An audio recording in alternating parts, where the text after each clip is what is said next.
Welcome back to another Shadow Room.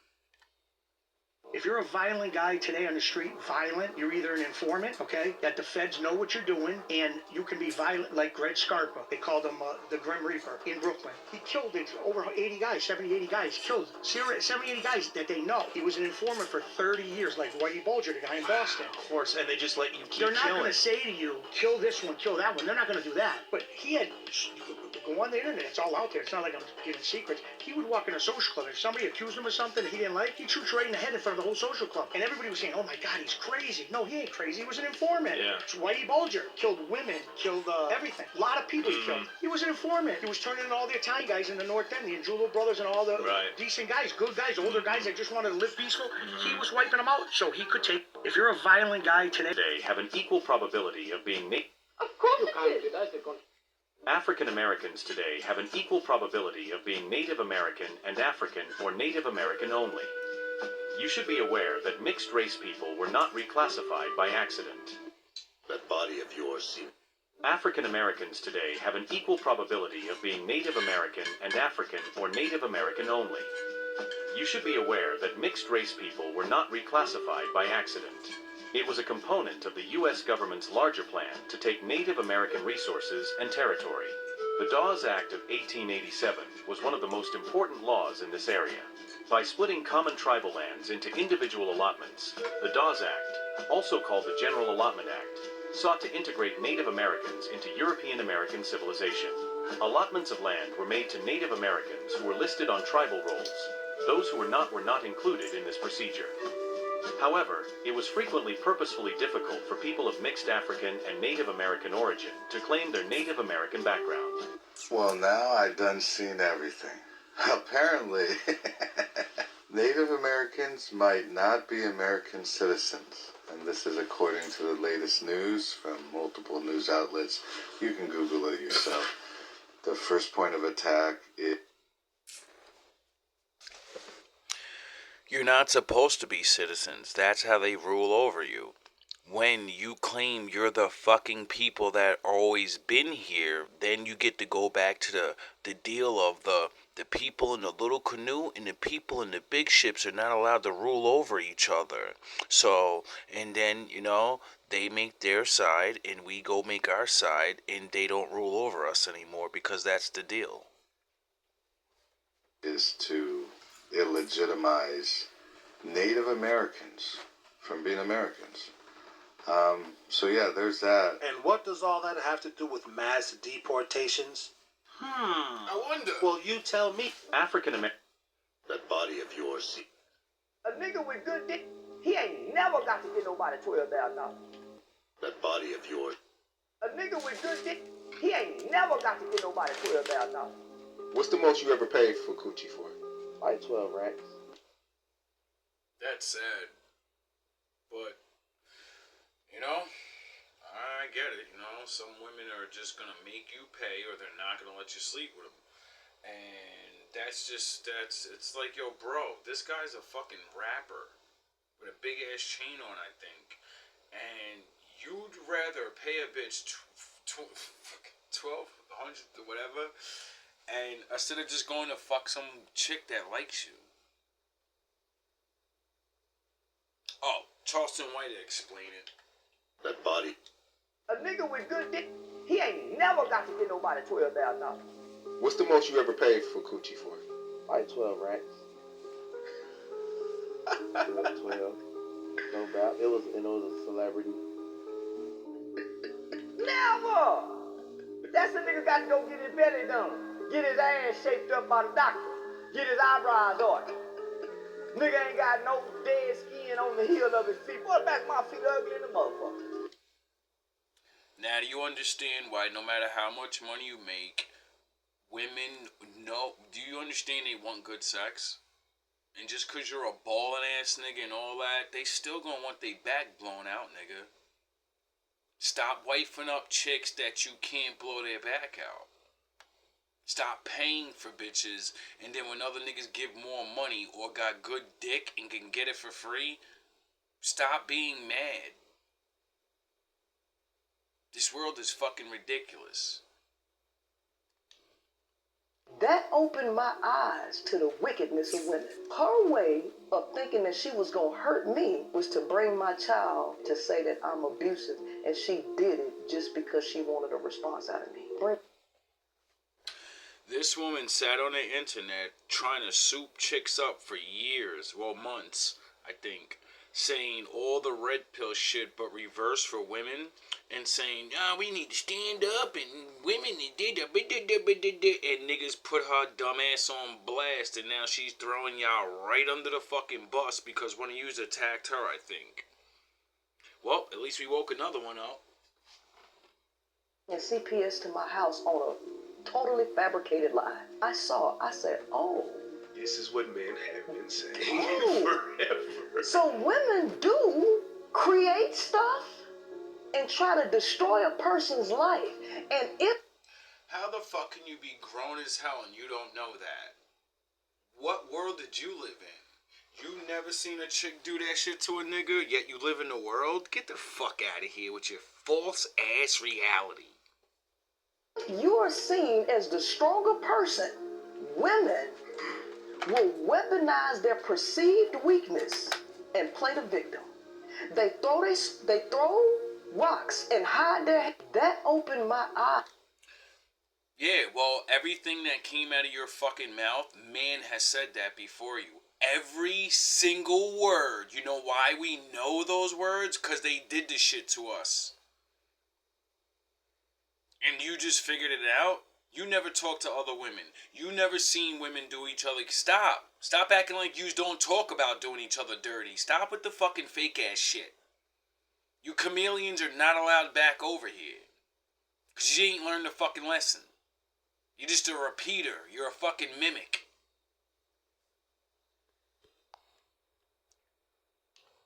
Let me ask you a question. Can you have a conversation with yourself? Can you talk to yourself? You think so? That's right.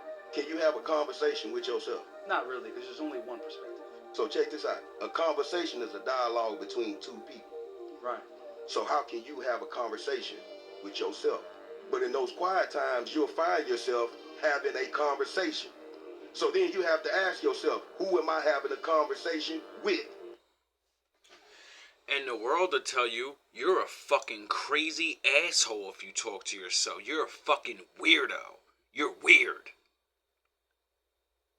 Because they're so fucking stupid, they don't know the answer. They have no idea. And they trained everybody in the world to disrespect my fucking father. See, one thing that we don't understand is God's voice sounds just like our voice. It don't sound no different than nobody else. It's not, his voice, to me, is not going to sound like your voice. It sounds like my voice. That's why you have to listen to it. You have to be quiet. You have to really know the difference. Nah, you got to get drunk and just go play and say a couple of Hail Marys and everything's all right, and throw some fake blood on you and say, I'm covered in the blood of Christ. The Lord's already in you. What the fuck are you talking about? The Lord's been telling your stupid ass to stop doing bad shit, and you know what you told the Lord? Nah, I know what I'm doing. There's not one person on this fucking planet, unless your brain is damaged, you don't think about what you're going to do before you do it, and then you say, that's wrong, or that's right, and I want to do it anyway. The thing telling you to do the right thing, your voice, that's fucking God, dumbass. That's your higher self, you goofy ass niggas.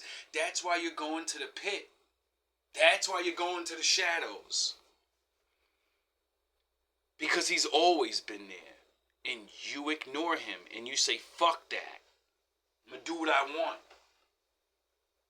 So once you start understanding that, then you realize that it's not your intuition. That's God. Because it'll never lead you wrong.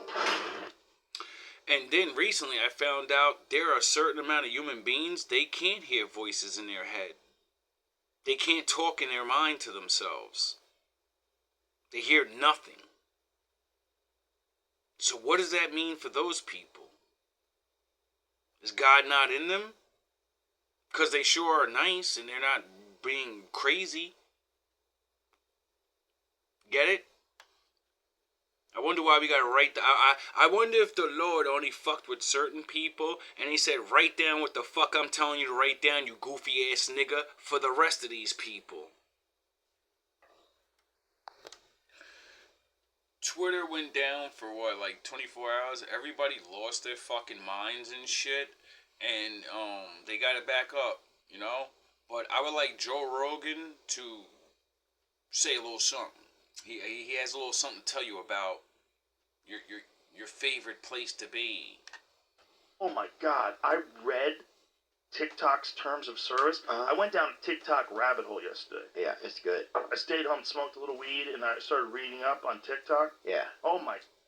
It's not a rabbit hole. It's called the instructions they give you. Just like when you buy your phone and you get anything in the world, they give you the fucking booklet and it tells you all the things. No one likes to read. So, you know, you get what you deserve. God, I'm going to read you this, because this is so crazy. Is it good or bad? Bad. So what are you saying? It's a bad place to be? Listen to this. This is from TikTok's privacy policy. All right. It said, we collect certain information about the device you use to access the platform, such as your IP address, user region. This is really crazy. User agent, mobile carrier, time zone settings, identifiers for advertising purpose, model of your device, the device system, network type, device IDs, your screen resolution and operating system, app and file names and types. So all your apps and all your file names, all the things you have filed. Oh my God. Well, what does that mean? I don't know. I'm just a regular man. I would like to bring this man's poem. This is bars. This is bars right here. This guy got this. Watch you let in your door. Because the same person that's coming to you telling everybody business is going to everybody telling them yours. If the closest nigga to you did you wrong, would you ever switch on him? Would you leave him alone or would you still do shit for him? The Punisher. Watch you let in your door. Because the same person that's coming to you telling everybody business is going to everybody telling them yours. If the closest nigga to you did you wrong, would you ever switch on him? Would you leave him alone or would you still do shit for him? If you let him back in, it's best that you watch what you show him. And if he fuck you over again, you gotta give him exactly what you own. And that's the hole in his barrel if you ask me. Cause since you knew him, he been running you over and over like a track. You see, you was being the bigger friend, but you exposed your hand and left 3. And right before you was gonna make it to the end, blam, he unloaded the cannon from the back seat. Now see, let me tell you why he was able to fool you. Here's where I school you. See, you was real from the beginning. He wasn't, so that means you ain't know him, but he knew you. So to put it all in a nutshell, watch you let in your door. Because the same person that's coming to you telling everybody business is going to everybody telling them yours. Look, baby. Yeah. For real. Yeah. What's happening, no? What up? How you doing? All right, yes, sir. Real look back right here, man. He with the real one, you heard? Yeah. My baby, Southwood.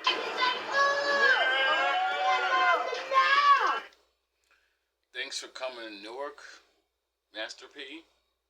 You know? I don't know what you came over here for, but, you know, we like Master P. We like some of them old classics, so, you know, thanks for making some people happy to see you.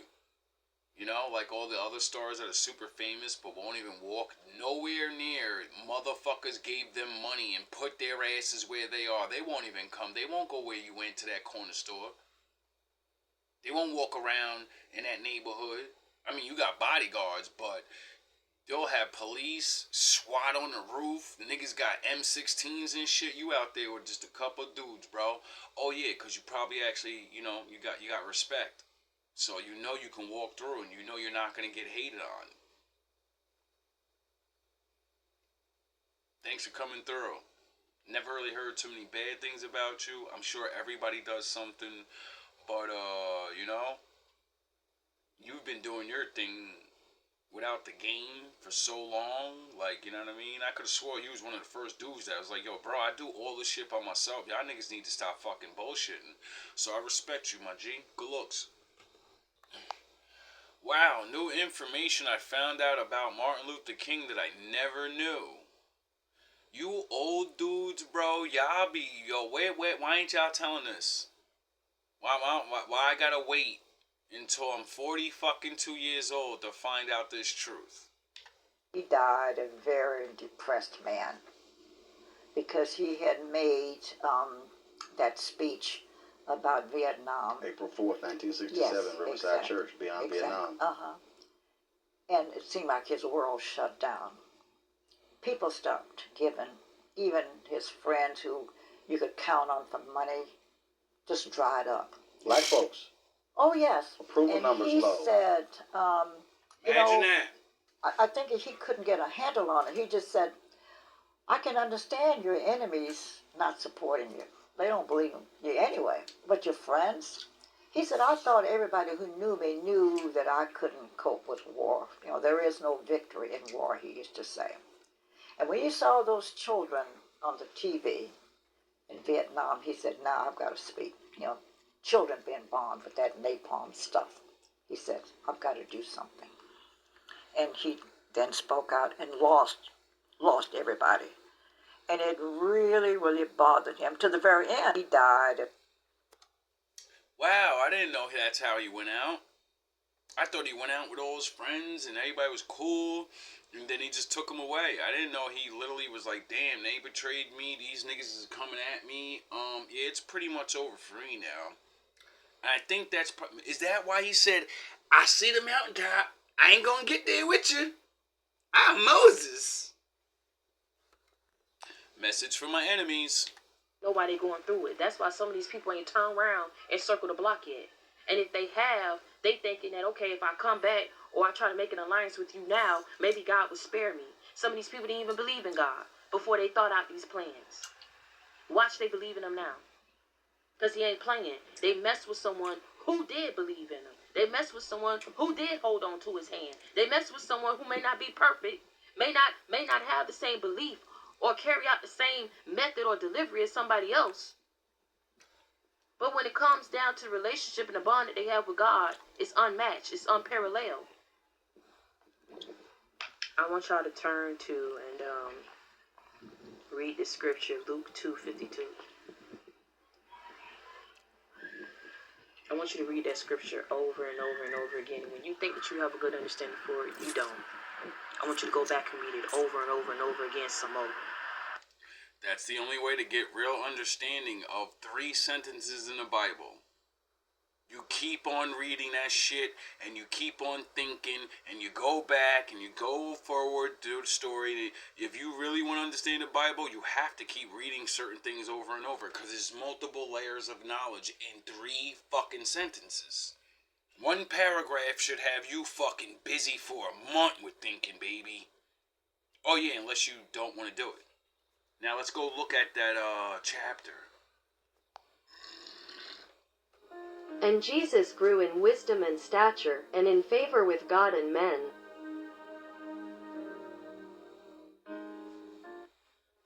And Jesus grew in wisdom and stature, and in favor with God and men.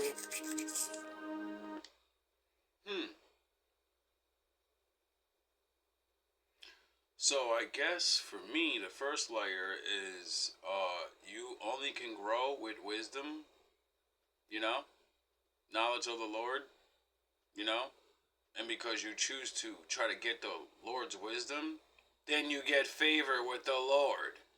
And then men have no choice but to favor you because you get the blessings of the Lord. I think that's what it means.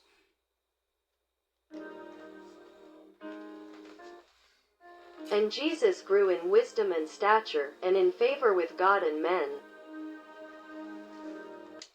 All love, all praise to the Most High.